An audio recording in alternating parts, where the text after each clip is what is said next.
Hello everyone, welcome you all in your own channel learn everything.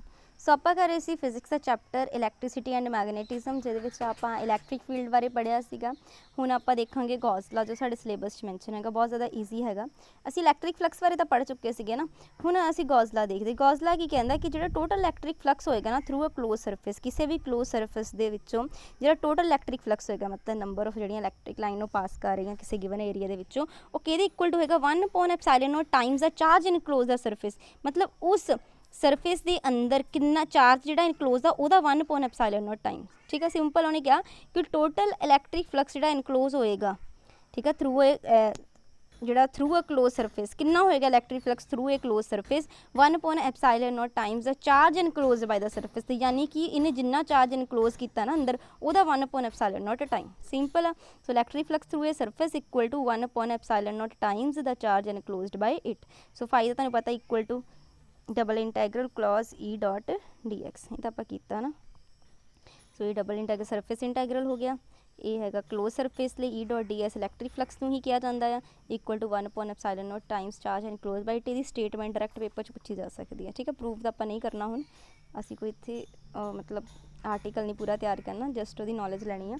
In Gauss law कहते Gaussian if Gaussian surface enclose the number of charge, मान लो बहुत सारे charge है ने, फिर ये बस तुम समीशन ला दो आई इज इक्वल टू 1 तो के क्यू आई। ठीक है, if instead of discrete charge we have continuous distribution of charge with the charge density rho, then ये स्टेटमेंट सेम की हो जाएगी वन इतने बस ट्रिपल इंटैग्रल की आ जाएगा rho D V. If the point charge Q is lying outside the surfaces, फिर जो बाहर हैगा फिर तो इक्वल टू जीरो हो जाना। ठीक है ना। सो इनवर्ड इक्वल टू आउटवर्ड हो जाना, नैट फ्लक्स जीरो। ये तो मैं स्पैशल केस करवा रही हैं क्योंकि कई बार पूछे जाते हैं।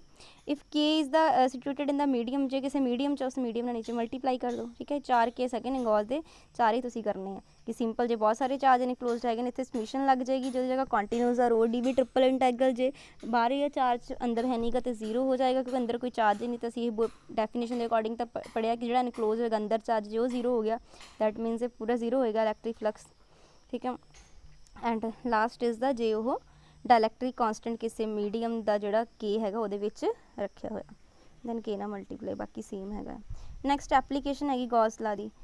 The electric field strength due to certain symmetrical charge distribution can be conventionally calculate by the making use of Gauss law. So ही दस रहा कि जी इलैक्ट्रिक फील्ड स्ट्रेंथ है किसी सिमेट्रिक चार्ज डिस्ट्रीब्यूशन के करके उस जी कैलकुलेट की जा सकती है गॉस लॉ की हेल्प के नाल। ते application of law is simplified by the selection of Gaussian surface having special symmetric about the ਜਿਹਦੇ ਕੋਲ स्पेशल सिमिट्रीज हैगियां उस चार्ज डिस्ट्रीब्यूशन के अबाउट। ठीक है, सो सिंपल है। नेक्स्ट है prove that the total flux over a surface due to charge link outside is zero. आप prove नहीं करना, आप याद रखना है। ठीक है, जो आप ऑलरेडी कर भी चुके हैं। नैक्सट देखो calculate the total charge enclosed by the close surface if number of line of force. देखो नंबर ऑफ लाइन्स दस रहा वो किनिया इमर्ज कर रही from it 20,000 and that entering it at 10,000। Okay, so five is equals to E dot D S आप पढ़े double integral Q upon epsilon naught. ठीक है, सो इतों क्यू इज इक्वल्स टू क्या आ जाएगा 5 एप्सिलॉन नॉट। सो इतने चेंज इन 5 दिता 5 2 -5 1 20,000 तो 10,000 माइनस करके दे लिया, साढ़े को 10,000 बचा। एप्सिलॉन नॉट की वैल्यू मैं एक जगह दसी सी याद रखनी नहीं 8.85 फॉर इन 10⁻12। सो कई बार सिंपल इदा के क्वेश्चन आ जाते पेपर। नैक्सट है differential form of Gauss law, ये भी आ सकती पूछी जा सकती, असी बस ये सिंपल आ फॉर्म याद करनी है। ठीक है, सिंपल है कुछ ज़्यादा नहीं, ये जो आप गॉस लॉ तो आप किया ही होया है। ठीक है, वो तो ही अगे प्रूव किया होया, तुसीं याद करना डेल डॉट ई, मतलब जो असी डाइवर्जेंस लै लीए वो क्या आनी है रो अपॉन एप्सिलॉन नॉट। ठीक है, बाकी सिलेबस के करल जोड़ा है इलैक्ट्रिक फील्ड का स्पैशल मैंशन है तो बहुत ज़्यादा इंपॉर्टेंट है। ठीक है, क्लोज पाथ लिए तो जीरो लेना।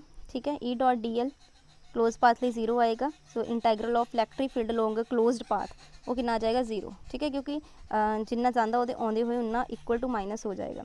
सो करल जोड़ा आ वो जीरो होंदा, ये याद रखना, डायरैक्ट पेपर च पूछा जा सकता। असी स्टॉक की हैल्प नाल थ्योरम की हैल्प के नाल कढ़ते हैं, तुसीं इहनूं याद रखना करल ऑफ इलैक्ट्रिक फील्ड की आएगा जीरो, ये सिलेबस में मैंशन है। ठीक है, फिजिकल सिग्निफिकेंस की है नॉन जीरो करल ऑफ द वैक्टर फील्ड की इंप्लाई करता है, जिहदा नॉन जीरो करल है किसी वैक्टर फील्ड का इंप्लाई करता existence of circulations of velocity of rotation. It suggests of whirling electric effect on the formation of vortex. You might have seen the vortex in the river.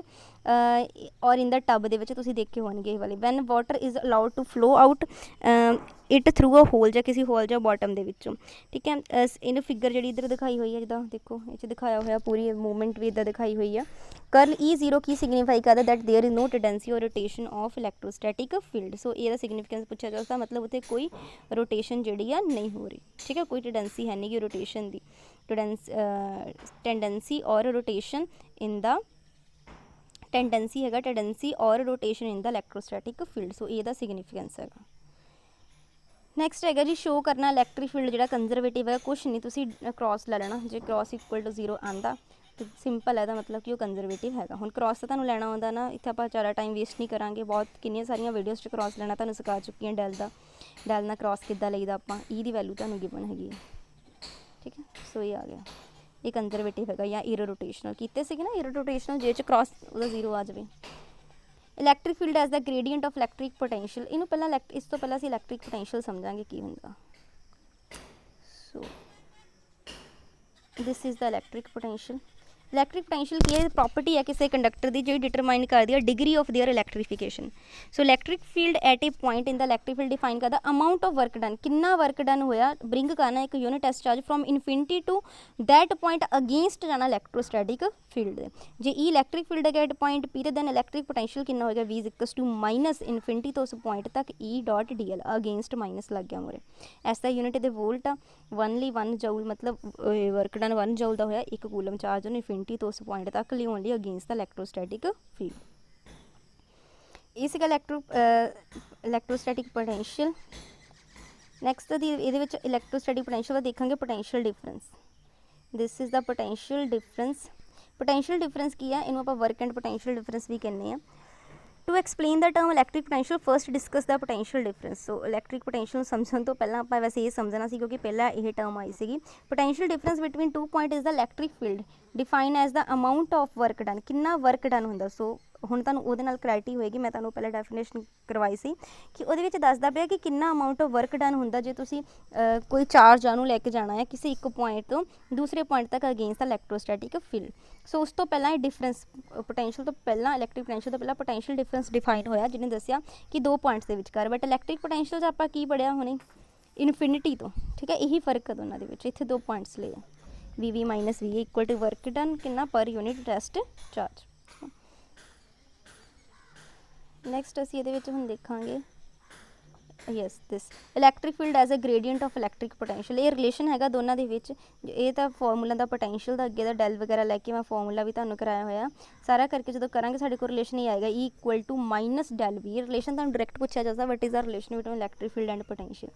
ਇਹ ਤੁਸੀਂ ਯਾਦ ਰੱਖਣਾ, ਬਹੁਤ ਜ਼ਿਆਦਾ ਇੰਪੋਰਟੈਂਟ ਰਿਲੇਸ਼ਨ ਹੈਗਾ, syllabus 'ਚ ਵੀ ਲਿਖਿਆ ਹੋਇਆ ਹੈ। ਇਹ ਹੈਗਾ ਦਿੱਤਾ ਹੈ V, ਜੇ ਸਾਨੂੰ ਇਲੈਕਟ੍ਰਿਕ ਫੀਲਡ ਫਾਈਂਡ ਆਊਟ ਕਰਨ ਲਈ ਕਹਿੰਦਾ, ਯਾਨੀ V ਤੇ E ਦੀ ਜਦੋਂ ਇਕੱਠੇ ਗੱਲ ਹੋਏਗੀ ਨਾ, ਤੁਹਾਨੂੰ ਇਹ ਫਾਰਮੂਲਾ ਯਾਦ ਹੋਣਾ ਚਾਹੀਦਾ। ਉਹ V ਦੇ ਦੇਗਾ, ਤੁਹਾਨੂੰ E ਪੁੱਛ ਲਏਗਾ। ਹੁਣ ਪਤਾ V is equal to minus del of V।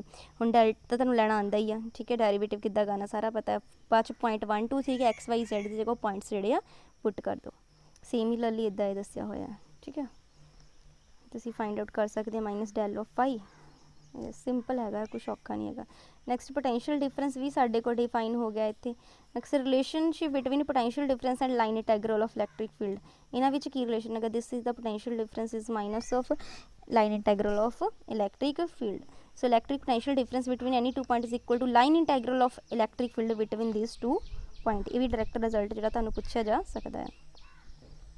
ਬਾਕੀ ਆਪਾਂ ਇਲੈਕਟ੍ਰਿਕ ਪੋਟੈਂਸ਼ੀਅਲ ਕਰ ਲਿਆ। ਇਹ ਹੈਗਾ ਇਲੈਕਟ੍ਰਿਕ ਪੋਟੈਂਸ਼ੀਅਲ ਡਿਊ ਟੂ ਡਾਈਪੋਲ। ਡਾਈਪੋਲ ਤੁਹਾਨੂੰ ਸਮਝਾ ਦਿੱਤਾ ਸੀ ਮੈਂ ਕੀ ਹੁੰਦਾ ਡਾਈਪੋਲ ਦੇ ਕਾਰਨ। ਇਹ ਪੂਰਾ ਪਹਿਲਾਂ ਪੋਜ਼ਿਟਿਵ ਚਾਰਜ ਕਰਨ ਮਾਈਨਸ ਚਾਰਜ ਕਰਨ ਫਾਈਂਡ ਆਊਟ ਕਰਕੇ ਪੂਰਾ ਆਰਟੀਕਲ ਜਦੋਂ ਆਪਾਂ ਡਰਾਈਵ ਕਰ ਲੈਣਾ ਨਾ, ਸਾਡੇ ਕੋਈ ਵਾਲਾ ਰਿਲੇਸ਼ਨ ਆ ਜਾਣਾ, ਠੀਕ ਹੈ। 1/4 ਐਪਸਾਈਲਨ note P cos θ upon r square। P cos θ ਨੂੰ ਆਪਾਂ P ਡੋਟ R ਵੀ ਲਿਖ ਸਕਦੇ ਹਾਂ। ਤੁਹਾਨੂੰ ਪਤਾ Q2L, ਮੈਂ ਕੱਲ੍ਹ ਵੀ ਦੱਸਿਆ ਸੀ Q×2L ਸਾਡੇ ਕੋਲ ਡਾਈਪੋਲ ਮੋਮੈਂਟਮ ਹੁੰਦਾ, ਜਿਹਨੂੰ ਆਪਾਂ P ਵੀ ਲਿਖ ਸਕਦੇ ਹਾਂ, ਡਾਈਪੋਲ ਮੋਮੈਂਟ, ਠੀਕ ਹੈ। ਸੋ ਅਸੀਂ ਵੈਲਿਊ ਲਿਖ ਕੇ ਵੀ ਇੱਦਾਂ ਵੀ ਲਿਖ ਸਕਦੇ ਹਾਂ, ਇਹਨੂੰ ਇੱਦਾਂ ਵੀ ਐਕਸਪ੍ਰੈਸ ਕੀਤਾ ਜਾ ਸਕਦਾ ਗ੍ਰੇਡ ਆਫ, ਠੀਕ ਹੈ। ਇਹ ਮੇਨ ਰਿਜ਼ਲਟ ਹੈਗਾ, ਇੰਪੋਰਟੈਂਟ ਆ, ਇਹ ਪੁੱਛਿਆ ਜਾ ਸਕਦਾ। ਨੈਕਸਟ ਇਹਦੇ ਕੁਛ ਸਪੈਸ਼ਲ ਕੇਸ ਹੈਗੇ ਆ। When P point light on the axial line, ਠੀਕ ਹੈ, θ 0 ਹੋ ਜਾਏਗਾ ਐਕਸੀਅਲ ਲਾਈਨ 'ਤੇ, cos ਦੀ ਜਗ੍ਹਾ 0 ਪੁੱਟ ਕਰ ਦੇਣਾ ਤੁਸੀਂ, ਠੀਕ ਹੈ। ਇੱਥੇ cos 0 1 ਹੋ ਜਾਂਦਾ, ਪਾਈ ਤੇ ਮਾਈਨਸ, ਜੇ ਮੰਨ ਲਓ P point lies on the axial side, dipole negative side 'ਤੇ, ਦੂਸਰੀ ਸਾਈਡ 'ਤੇ, ਤਾਂ ਐਂਗਲ ਵਿੱਚ 180 ਦਾ ਹੋ ਜਾਏਗਾ। cos 180 -1 ਹੁੰਦਾ, ਮਾਈਨਸ ਆ ਜਾਏਗਾ। ਜੇ ਇਕੂਟੋਰੀਅਲ ਲਾਈਨ 'ਤੇ ਹੈਗਾ, ਉਹਨੂੰ 0 ਪੁੱਟ, ਇਕੂਟੋਰੀਅਲ ਲਾਈਨ ਐਂਗਲ ਕਿੰਨਾ ਬਣ ਜਾਏਗਾ 90 ਡਿਗਰੀ। ठीक है। जो 90 डिग्री है तो cos 90 0 होंगे तो v भी कितना आ जाएगा 0, यानी उत्थे कोई वर्क डन नहीं होएगा। उत्थे तुसीं जो चार्ज नूं ब्रिंग करना infinity to bring a test charge from infinity to long bisector of dipole. Important है, तो केस ज़्यादा इंपॉर्टेंट होंगे इन्हां डायरैक्ट जो क्वेश्चन पुट हो जाता। जो तुहानूं रिजल्ट पता ना वो पुट करी जाओ कि सौखा दा रिजल्ट है 1/4 p cos theta upon r square. बाकी ड्राइव भी करना होवे ना, जे वैसे पेपर जिन्ना जो टाइम तुहाडे तो बचदा आ, जे तुहानूं भुल भी जाता तो तुसीं सिंपली ड्राइव कर लो। v दा फॉर्मूला तो पता ना 1/4 q अपॉन तक का डिस्टेंस, ठीक है। सो जो प्लस क्यू के चार्ज कारण पहला कर लो, एन पी तो माइनस क्यू के कारण कर लो, फिर तुसीं दोनों ट्रायंगल्स लैके दोनों दी वैल्यूज़ कर लो, एन पी तो पाइथागोरस वगैरह अप्लाई कर देनी तुसीं, ठीक है। वो अकॉर्डिंग वैल्यूज़ पुट करके पूरा रिजल्ट तुहानूं जो ड्राइव करना पैना, ठीक है। तुसीं जे देखना तो देख भी सकते हो, ठीक है। बाकी इस वीडियो के आप इन्ना ही रखांगे, नैक्सट के करांगे। तुसीं बस ये नाल नाल नोट्स बनाई जाओ, इंपॉर्टेंट चीज़ां जो मैं दस रही हूँ नोट करी जाओ। एक शॉर्ट हैंड नोट्स तुहाडे कोल होने बहुत ज़रूरी है, ठीक है, ताकि ईजी हो जाएगा। बाकी कोशिश करा कि मैं तुहानूं लास्ट के कुछ दा रिकैप देन दी कि कुछ आपां होर शॉर्ट हैंड नोट्स जिहड़े आ उहनां च कर सकीए, तुहानूं बिल्कुल शॉर्ट करके दस सकीए होर की इंपॉर्टेंट हैगा। बाकी फिलहाल ही पहलां इन्हां नूं चंगी तरह इदां करो, स्पैशल केस स्पैशल जिहड़े आ वो लिखो कि जे इहदे विच जिद्दां हुण इहदे विच ही दस्सिया होया आ कि आप पोटेंशियल पता कर ले, जो पूछ लेगा कि जो डाईपोल के कारण ही पूछेगा पोटेंशियल, बट जो पूछेगा P point lies in the axial line on the positive side मतलब कि इधरली साइड है, दोनों में एंगल कितना हो गया 0 डिग्री। तो 0 डिग्री एंगल है तो बस cos 0 cos इतने 0 पुट कर देना, थीटे नूं cos 0 1 हो जाना। जो नैगेटिव साइड बोलता तो साढ़े को माइनस आ जाना। सो निक्के निक्के स्पैशल केस होंगे, इन्हां चों ही कई बार क्वेश्चन जोड़े पुट हो जाते हैं, ठीक है। बेसिक तुहाडा मैं कहनी जो बेस है थोड़ा क्लीयर होवे, मतलब ये वाली चीज़ इत्थे है की है, जो मेन है मैं तुहानूं सिर्फ वही दसदी हाँ, ठीक है। सो कर लेना जे वीडियो